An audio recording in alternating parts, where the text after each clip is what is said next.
Episode 54 of SEO This Week brings us a good look at Amazon SEO and how to improve your product rankings inside of Amazon.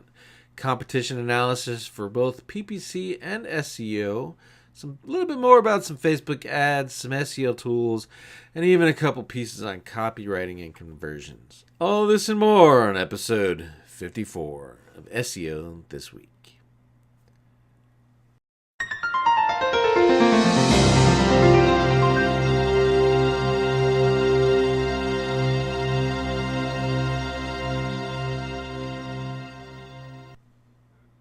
Hey everyone, thank you for joining us. And without further ado, we're going to get started. Kind of got a long list to go. So, number one is the Amazon SEO guide.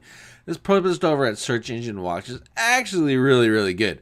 Now, typically, as a SEO person, you're going to talk about ranking in Bing and Google, maybe even a little bit of Yahoo. But this case, we're going to talk about using or optimizing your product listings inside of Amazon in order to leverage the Amazon search engine and increase the overall rankings of your product pages. This is very important, and I know a lot of people that are doing a great job in Amazon. However, they did a better job when they followed a basic structure to optimize their particular listings. So, without further ado, I think this is a great article.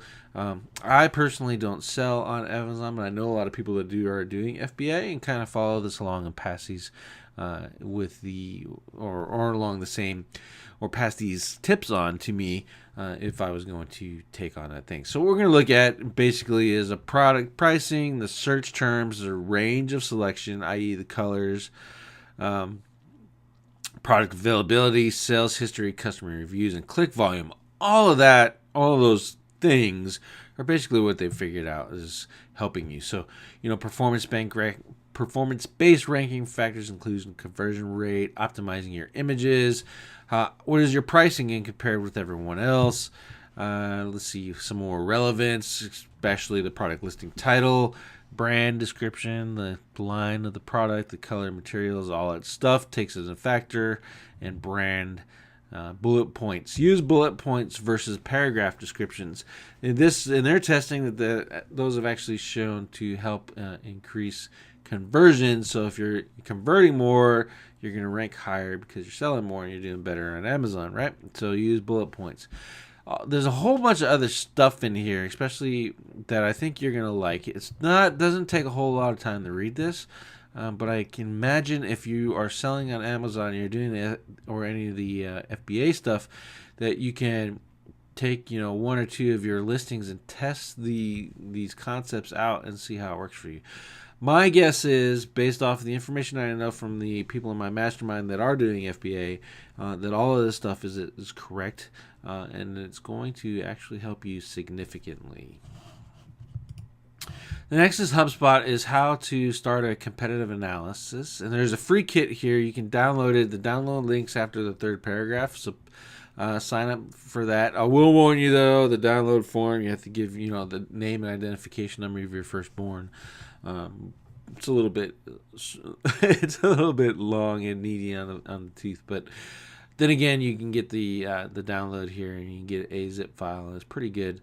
Some things you want to look into here is business, sales, marketing that they're doing, content engagement, promotion, and social media presence, and then a SWOT analysis. If you've never done a SWOT analysis, honestly, unless you're really super stupid, deep dive into your competitors, SWOT analysis might not be needed. However, it is part of our marketing plans that we do as a SWOT analysis. They don't take a whole lot of time. You just kind of understand the strength, weakness, opportunities, and threats is basically what you're going for.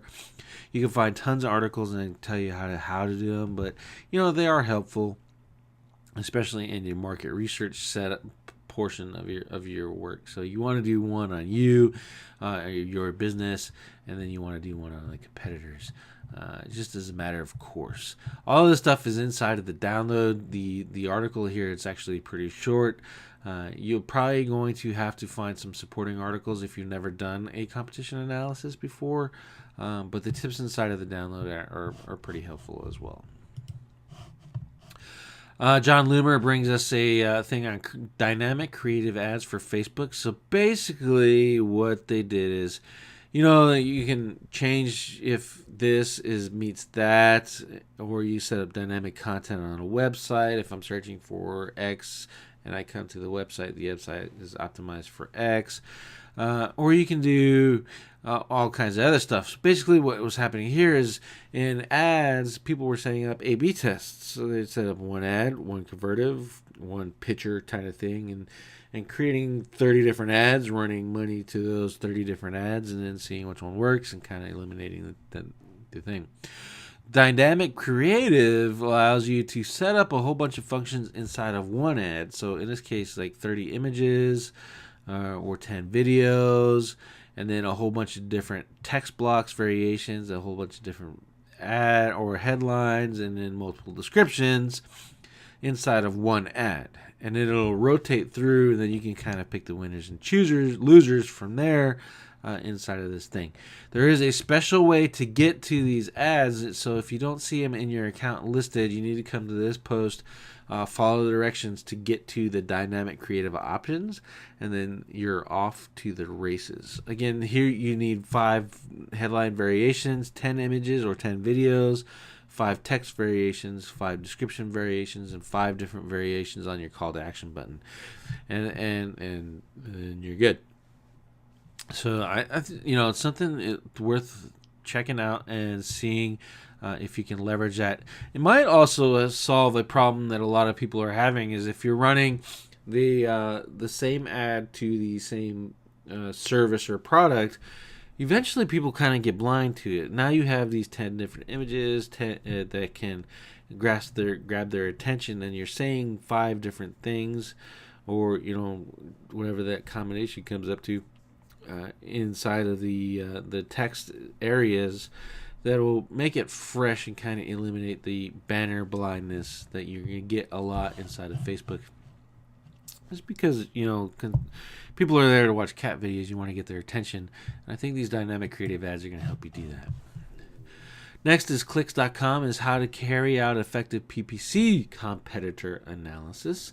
This one does not come with a whole lot of tools and stuff, but it does give you a good place to look at your competition and see what's going on. There are some tools inside of your AdWords campaign, AdWords auction and insights.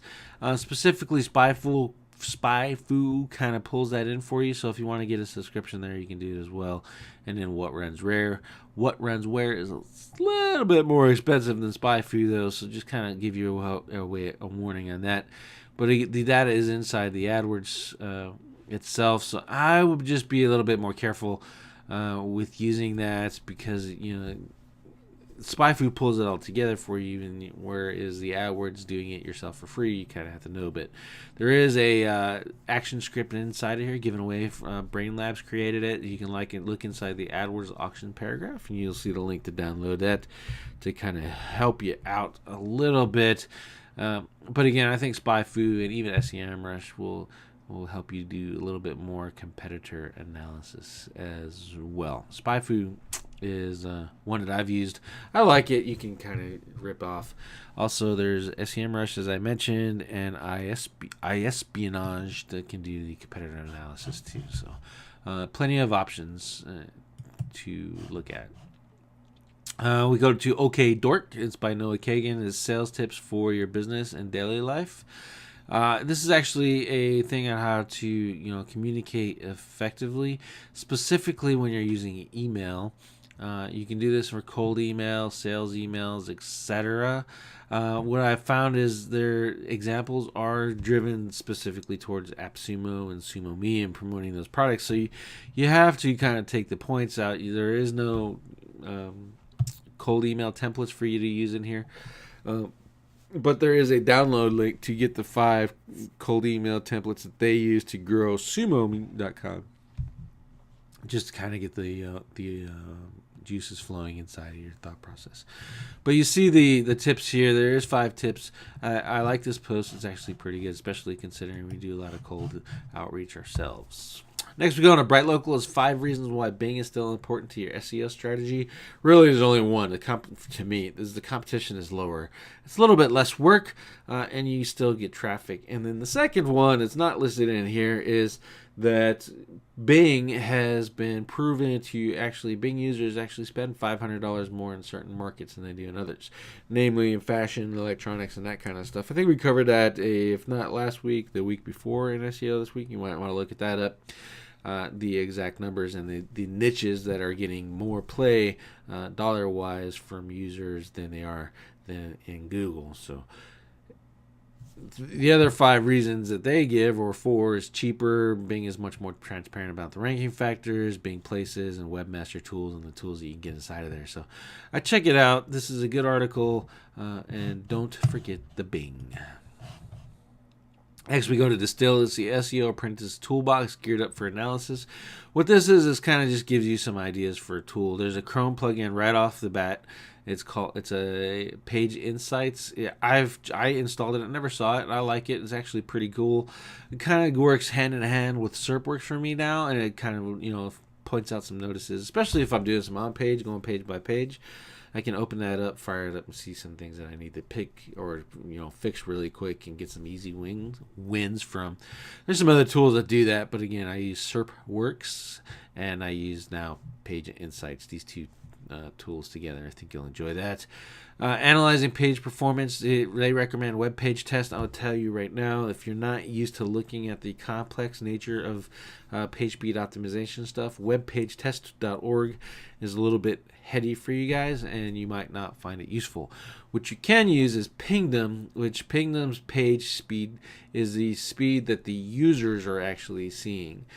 Versus web page test, where you have to kind of decipher some of the data points that you're getting to see what the users are needing to see. So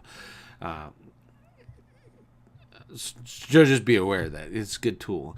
They do recommend Page Speed Insights. I tell you, bull, that tool is junk. It even identifies and gives you poor scores based off of things like if you're using Google Maps on your page with your local, you pretty much have to, or if you have Google Fonts, or if you're using YouTube, or you got a Google Plus widget on there. All of those things are getting, those are all Google scripts, and they're telling you that you need to make them faster, you need to optimize them, you need to do a whole bunch of other stuff inside of the PageSpeed Insights tool. However, if you actually do that, if you've ever tried to minimize your YouTube, all those scripts that YouTube sends out, loads, like the PageSpeed Insight tells you, it breaks the YouTube video, or it breaks the map, or it breaks your access to fonts. So you can't. So PageSpeed Insights, it's a horrible tool. Don't get your customers hooked on it. Don't you get hooked on it. And if you're training people, don't let them get hooked on it either. Don't use it. Pingdom or web page tests or GT metrics. Those are really the 3 you need to know. Pingdom you use for what people are actually seeing. GT metrics and web page test are the entire cumulative page loading of the site beyond what your users are seeing. It's everything in the background too. So for page speed optimization for Google, use Pingdom. Search engine land is high quality content from Google's own style guides. They put out 4. It says 5 listed here in the article, but there's only 4 that's posted. So, but it is a developer, HTML and CSS, JavaScript and Java style. Just some things to look out for. One thing that I found in here is it stood out to me is that include strong or be as appropriate, so bold. For visual emphasis, and strong as you want a strong importance of the term on the page. So I look at that and see what's going on. I think for the most part, WordPress actually switched over to strong, but you can look in your code and see what your theme developers did. to help you optimize for on-page optimization. Correlation is not causation. However, strong is correlating highly with rankings. So what we're going to test is, can you take or leverage that, put B for the visual, and then use strong to highlight keyword importance, and thus in turn increase rankings. So this is one of the few things that I've seen in here in this article. Go through the article, see the highlights yourself, and then actually go through and read these style guides. They're really important because it gives you kind of a insight into the mind of not only the spam teams, but the algo guys and what they're looking at when they're creating those algorithms for you. Search engine journals, 5 ways you can build links like a PR pro. Public relations professionals are actually doing a lot of stuff that you honestly, or they don't even consider SEO. It's stuff that they've been doing a long time, and you're just kind of, leveraging it. Some things you hear is influencers, creating influencer relationships, look for opportunities to tie into current events, press releases, use Haro, and research your niche. Duh. But this, it's a pretty good article. I'm just looking at it from a PR perspective. Again, if people are presenting public relations as a separate thing from SEO, it's not. They're intertwined. If people are presenting to you marketing as a separate thing from SEO, it's not. It's intertwined.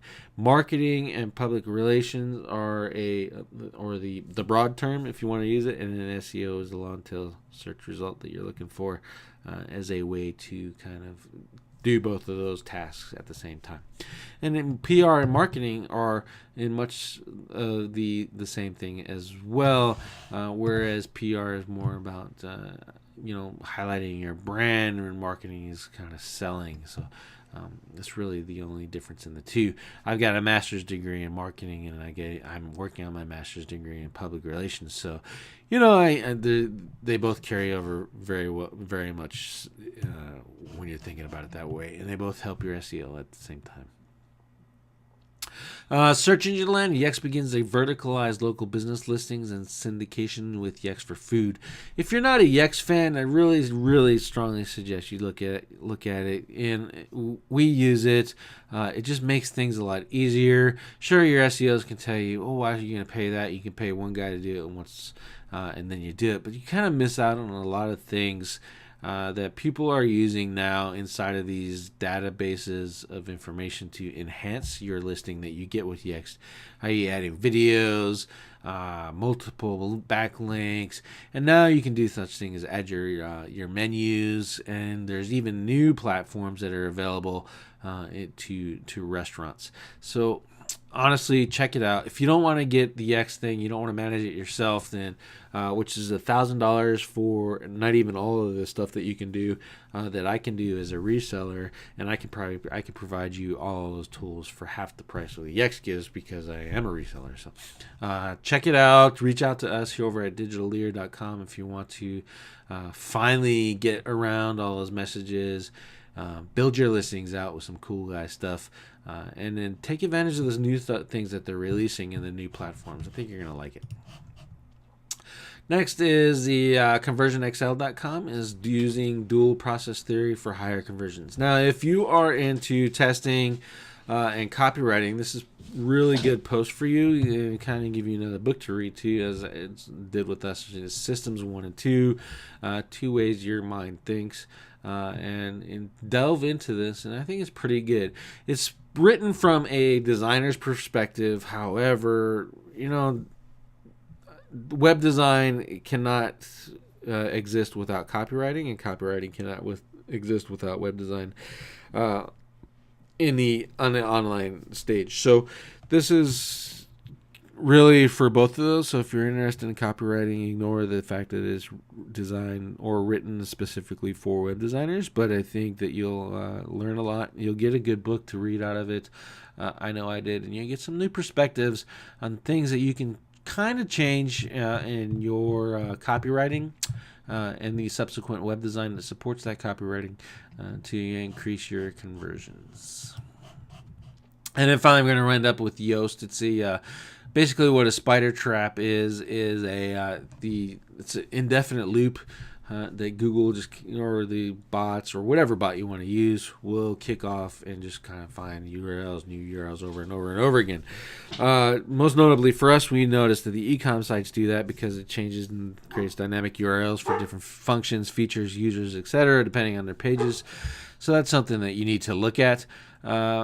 You can check out and see inside of the log files of your host to see if there's a spider trap in there. This post tells you how to do it. We use Screaming Frog. If Screaming Frog running as a Google bot gets caught into a quote-unquote spider trap, you're going to see it in Screaming Frog right away. So you can do that with ease. There is a way to fix it. In their case, they had a suggest feature that was creating a loop for them.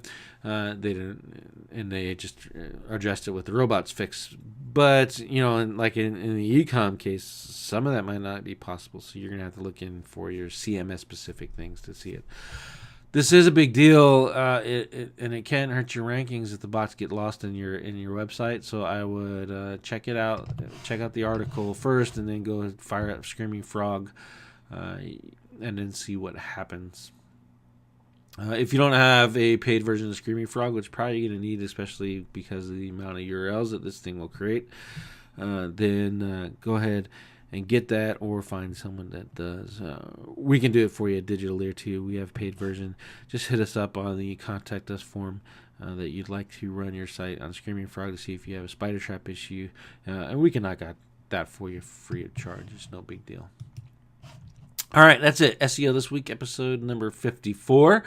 Again, we hit a lot of content. A lot of it is really valuable to you if, kind of pick and choose. But I would look at the conversions posts and make sure you check out those quality guidelines. For ease of use, I put those on the show page, those links on the show page as well, underneath the article listing, so you don't have to actually go to the article. You can read them directly off of our site. And if we find more, I'll update those. And then I'll also plan on just going through each one of those and kind of do a better deep dive analysis and see how it's going to change our on-page SEO guide for the better. So I hope you enjoyed the show. I hope you have a great week, and thank you very much for listening.